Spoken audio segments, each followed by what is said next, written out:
प्रणाम अहाँ सब गोटा के। हमर सासू माँ छथि पतिदेव के संग।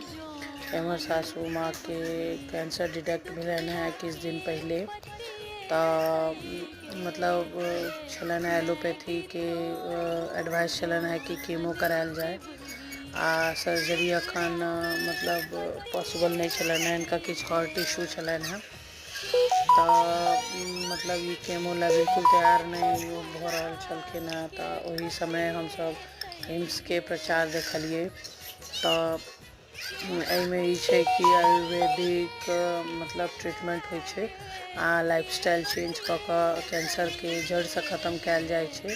तो हमहू सब इएह सब आशा के साथ हम मतलब सासू माँ के लऽ कऽ एलहुँ हैं कि जड़ से खत्म भ जाए हिनकर ई रोग आ जल्द से स्वस्थ भ के घर लौटथिन।